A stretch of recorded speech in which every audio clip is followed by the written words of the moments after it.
Hi, anyone and everyone. This is Kim, the Humble Hermit from Come As You Are Oracle. I'm going to do the collective for today. Today is a Monday, May 5th, 2025. You may follow me on the Tube, the Talk, the Lemonade, the Blue Sky Social, the Pinterest, or my blog, or not. Totally up to you. Take what resonates, leave what doesn't. If it doesn't fit, don't make it fit. If some of it fits, God's kiss. We love that for you. Whatever does not fit, please just leave it on the table for someone else. We don't want you taking on energy that wasn't meant for you. I don't know what that was. With 4 cats, I feel like I always get something on me. We're going to use Rare Rebel. You can find that on Etsy. Just put in Rare Rebel.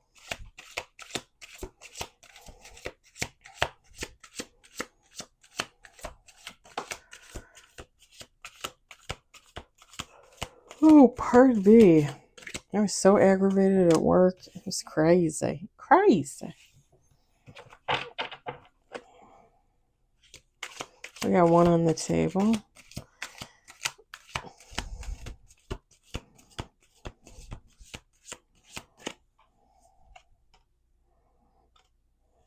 Okay. We got 3 on the table. 2 cards are in reverse. I'm going to keep them like that because I'm going to explain. Explain. What was that from? Was that from I Love Lucy? Was that Ricky that always went explain, explain? No? Who was that? That wasn't Ricky, was it? Or did Lucy say that to Ricky?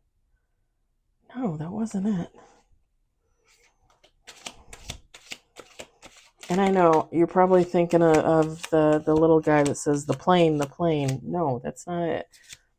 There's somebody that always says explain, explain. I thought it was the character of Ricky Ricardo from I Love Lucy, but I don't think that's it. We got 4 on the table, 2 in the reverse.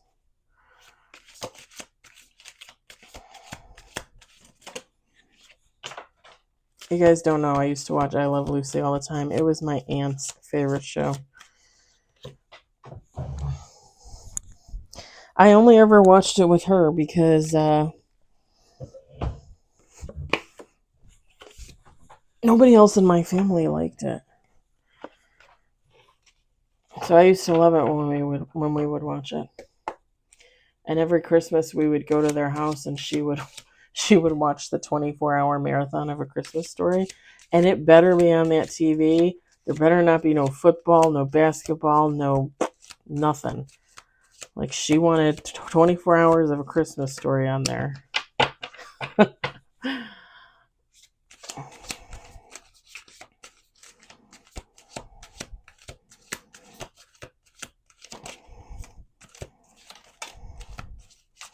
We got 6 on the table. She always used to get the biggest kick of him in his bunny suit.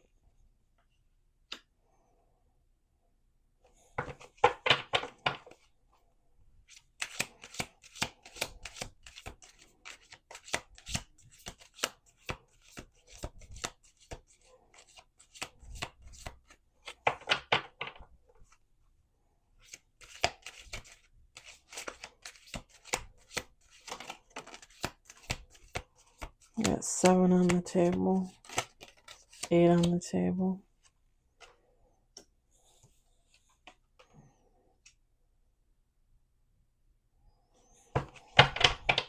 Two more shuffles. 8 on the table, 2 in reverse. 10 on the table. 1 last shuffle. 11 on the table. Okay. Are we having like a repeat performance? Okay. I'm going to set this on the windowsill. Hopefully that's working. Okay, so we got 12 on the table with bottom of the deck. We've got transformation. Strength in the reverse. Spiritual upgrade. Double-edged sword. Death and rebirth. Fire element. We got happiness. We got connect to spirit. Six of Pentacles. Let it go. Trauma. And bottom of the deck, third eye chakra. A feminine, masculine, take how it resonates. It doesn't matter. Fire element is Aries, Leo, Sagittarius. You're supposed to say it in the way it falls in the calendar. Aries is technically the first sign of the zodiac for the year. Supposed to be, okay? Technically, that's supposed to be the first of the year. January is not technically supposed to be the first of the year, because January is Capricorn, Aquarius, February is Aquarius, Pisces, into March, and then you got Aries. So, Aries, Leo, Sagittarius. The three fire elements.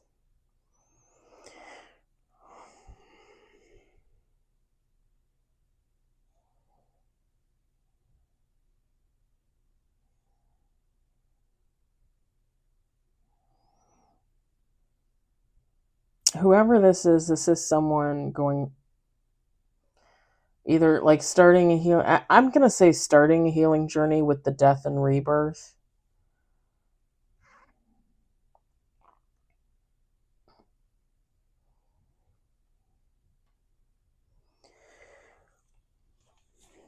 I just heard it's much needed, this transformation. I think with this, the strength card and the spiritual upgrade in reverse, whoever this fire element is, they are not really sure if they're going to be strong enough to complete this. And with a spiritual upgrade, I mean, this is someone just starting out. So there's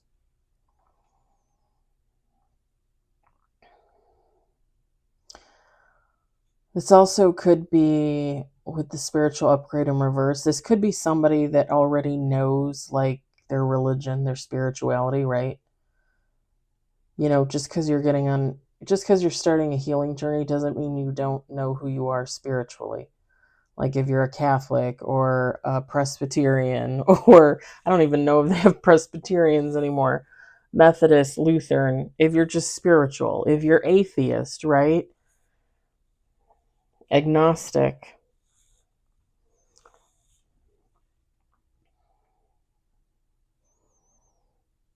This person already knows what they believe in. And that's not to say that like they couldn't change their mind or whatever. It's just saying, to me, this is just saying like, I mean, there's no spiritual upgrade because they already know.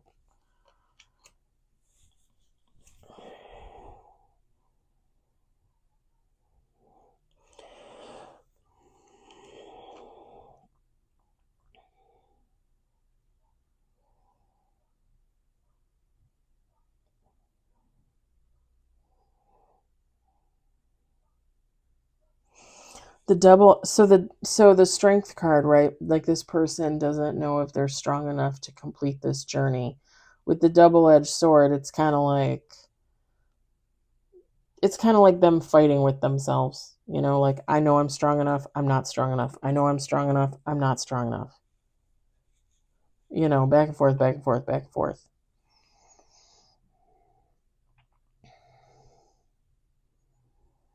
And I don't think I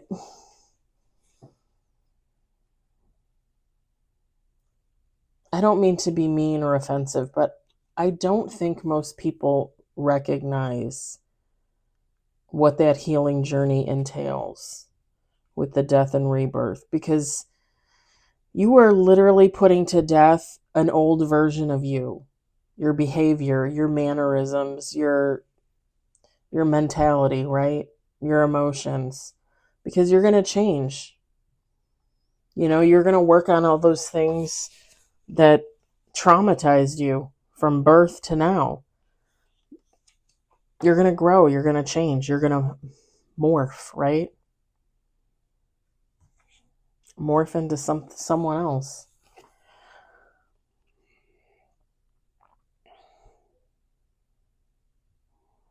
And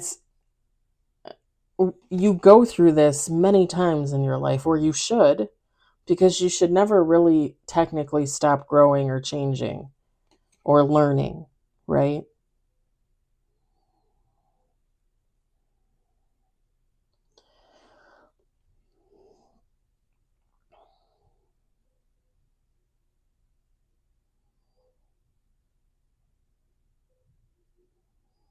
I also think whoever this person is, whoever this fire element is,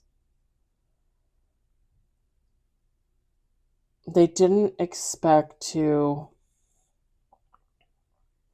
I don't want to say enjoy it, but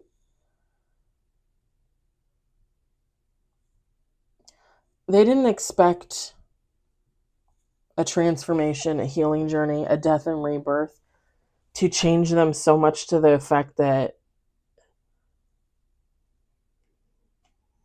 like, now they look back on who they were and they look at themselves now and they really like who they are. And it almost gives like a surprised kind of feeling. Kind of like, oh, I didn't think I would change that much, but now that I think about it, I did, and I like it. I like who I am now.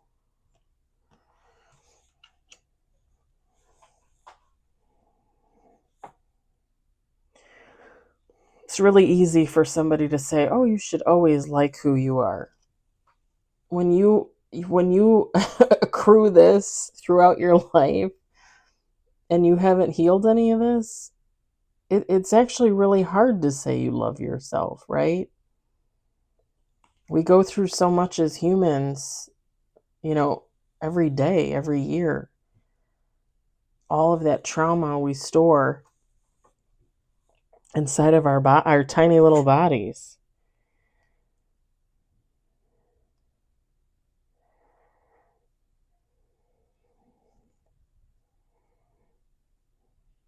But you should technically always love yourself. And that's part of the healing journey, is realizing that probably at some point you really did not. The reason why you did things that you did, participated in things that you participated, put yourself in situations that nobody should ever have to put themselves in, is because you were unhealed. You weren't healing. You had all this trauma. You didn't love yourself, or you thought you did, but you didn't really, right? You didn't have any boundaries. You didn't know how to say no. That was me.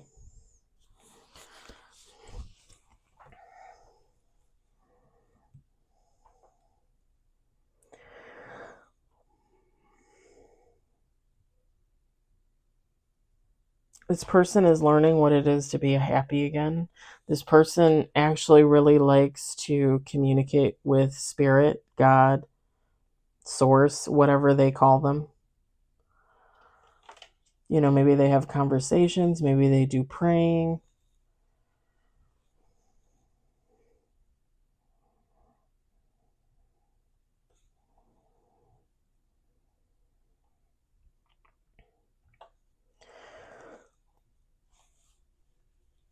Kind of makes sense with the Six of Pentacles, the let it go, the trauma, the third eye chakra. You guys know how I feel about this card. I see the same thing every time I see it, for the most part. This person, this fire element, has to make a decision. Like, am I gonna let all this shit go? Or am I gonna let it sit and fester?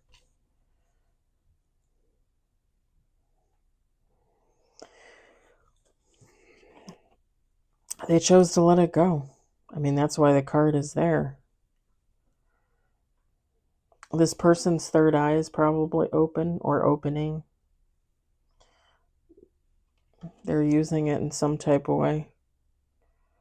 Or maybe they're just like flexing it, like they're trying to like figure it out.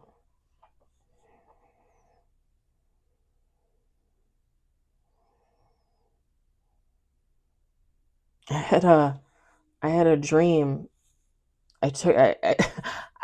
Okay, so when I go to the beach in the mornings on the weekends, on Saturday and Sunday mornings, I go to Lake Michigan to watch the sunrise. Sometimes I fall asleep. It's just very calming, the sound, and I open my moonroof, and sometimes I'll leave my car running, I'll have my heat on. Sometimes if it's warm enough out there, like I'll turn it off and I'll just sit there, and I'll, much like I do here, because I do the same thing here, as I sit out on the porch, and sometimes I'll just sit there and I'll listen to the birds and the trees rustling and people talking, and I'll fall asleep here. And I fall asleep at the beach. And yesterday morning, I fell asleep at the beach and I had a dream. And I think I've told you guys before, I don't usually remember my dreams. They're very few and far between. And I usually think of them as visions because they're more like premonitions for my life or somebody else's life. And it was me driving my old car, not the car I have now, but my old car. And it was almost like a business kind of district, like a downtown kind of area. It technically could have been where I was yesterday morning, technically. And I was in like a parking lot, and there was like a big building behind me. Maybe like a warehouse or like a storage something or other, like just a big building. And I was sitting there with the car running, facing away from the building. And all of a sudden, I just put my car into reverse and I backed up and I slammed my car into the building. And I slammed the car into the building, and then I pulled away from the building, and I stop and I put it in park, and I get out and I go to look at the rear of my car, and I kid you not, there was nothing. It was and when the car hit the building, my airbags did not go off, but you could feel it. You know what I mean? It's like slamming your car into a flippin' building. Like I could feel it in the dream.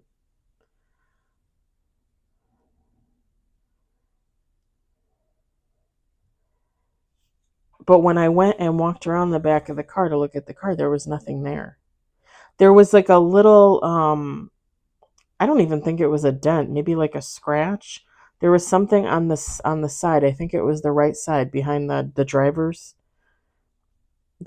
side, like where you have your lights right at the corner of your car, and then you have like your trunk, like where your trunk starts. It was kind of like right where that trunk starts. The lights looked fine, but there was like a scratch or something along where the trunk was.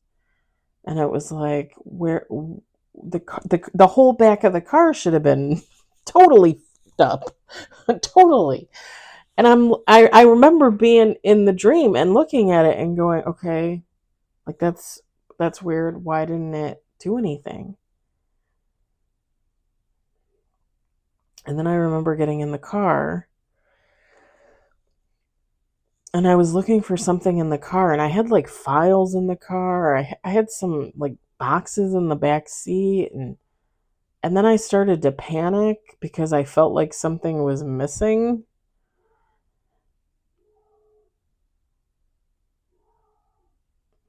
It was interesting. It was interesting. I will probably be dissecting that one for a while. Because usually like my visions, I'm usually not in them. I was in the last one too. I think it was last year or the end of the year before? with the um the four horsemen, the four horsemen of the apocalypse. They were little boys.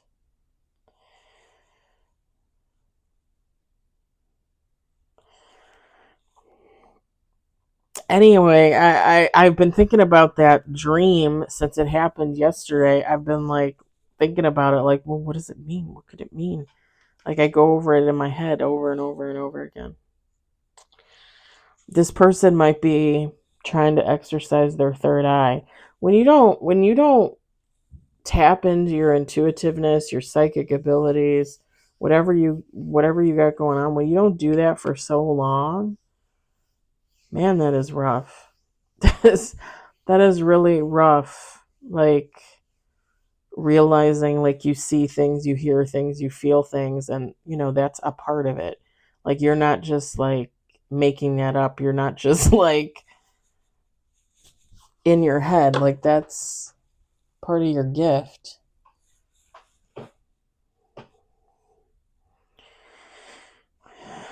Why did I just see Snoopy?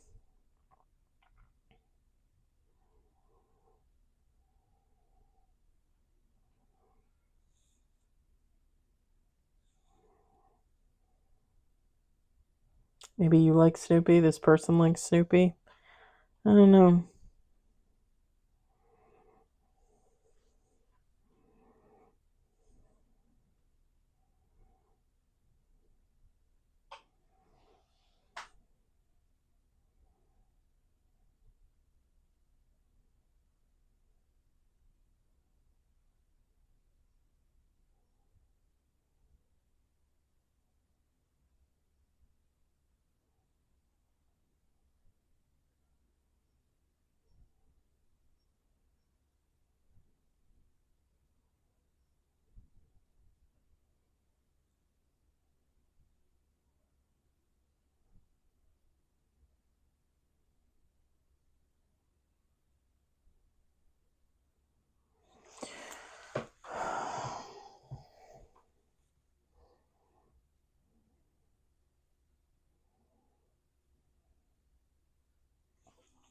Whoever this fire element is, they're gonna have they're gonna have a rough time healing, but who doesn't, honestly?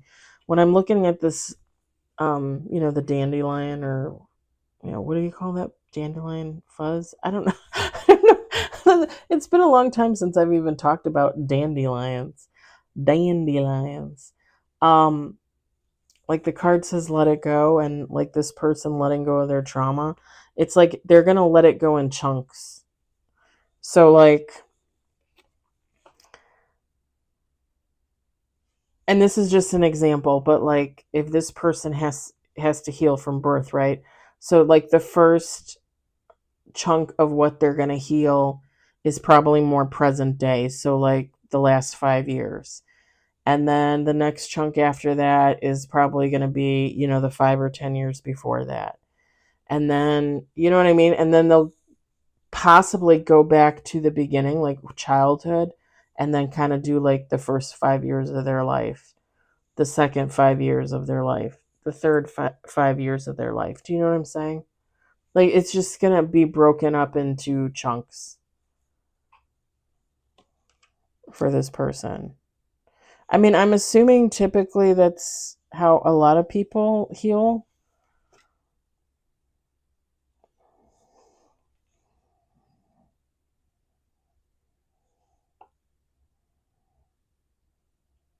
And I should say like slots of time or allotted time or something like that, not chunks. Maybe that's a thing. Chunks.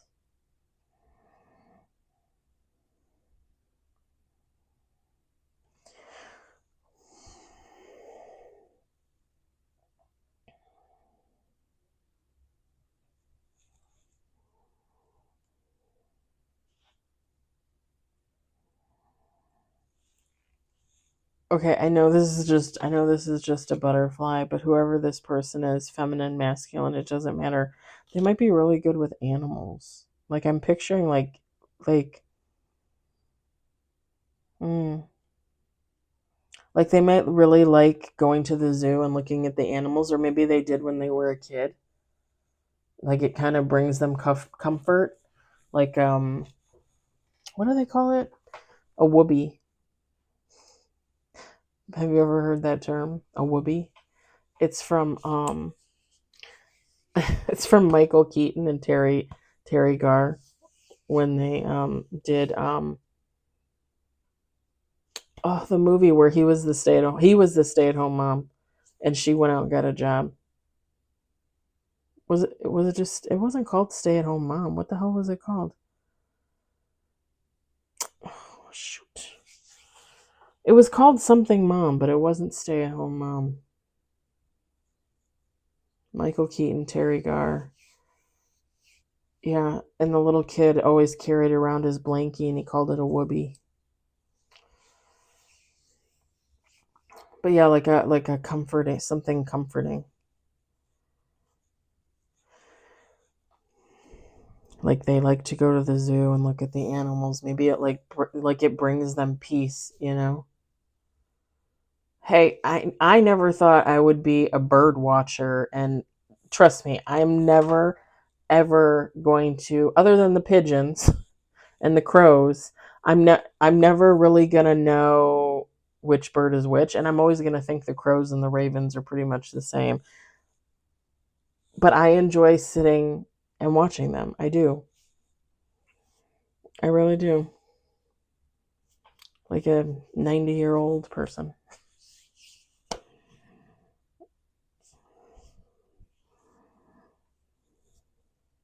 I just figured I had a few more years before I tapped into the bird energy. I'm not going to lie. But I do enjoy watching them.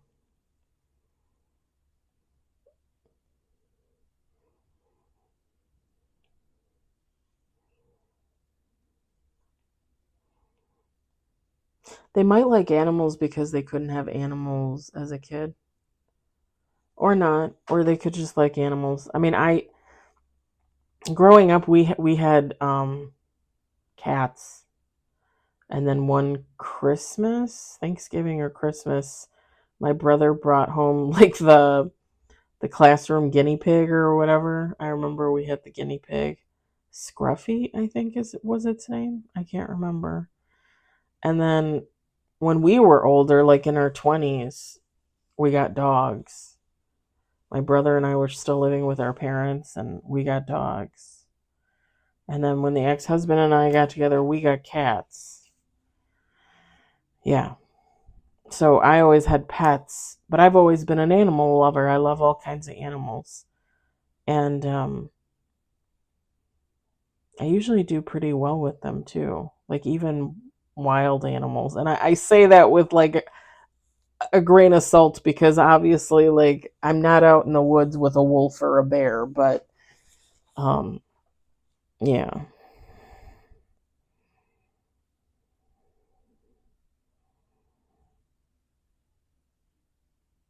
I remember one time as a teenager, I think it was as a teenager, my mom took my brother and I to the Shed Aquarium in Chicago, and at the time they still had the whales there, and I mean, I don't know if they still have the whales or not. I mean, I would hope not. Like, I have very mixed feelings about zoos because I got to grow up with them and I got to see animals in the zoo. But now, as an adult, when I look at them, it just makes me very sad because animals just don't belong there, you know? But then I feel bad because kids of this generation would be like, what's a zoo? You know? But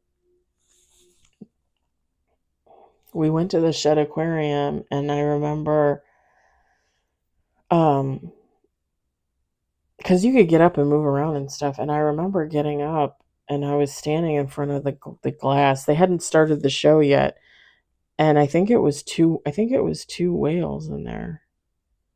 Were they killer or beluga or sperm? No, it's sperm. I want to say they were killer whales, and they were just like floating there in front of me behind the glass, just like looking at me, both of them, for minutes. And I remember some woman and some guy, like a couple, they were like, they were like, "Hey, are you talking to?" They were like, "Hey, are you talking to the whales?" And I was like, I looked at them and I was thinking, I don't think I am. But it's not very often that I encounter an animal that doesn't like me. They usually like me. Anywho,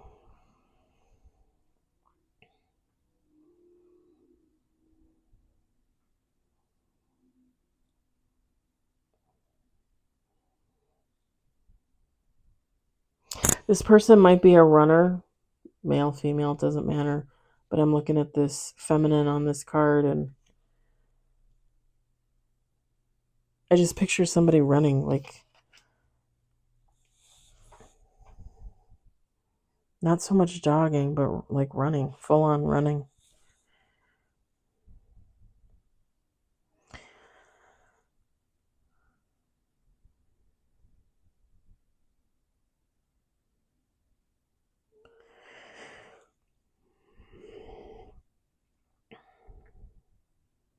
I think I'm going to leave it there. I hope it resonated for you. I hope you enjoyed it. I hope, if anything, you found it entertaining. I hope everybody has a great day and or evening wherever you are. I will talk to you later. Bye.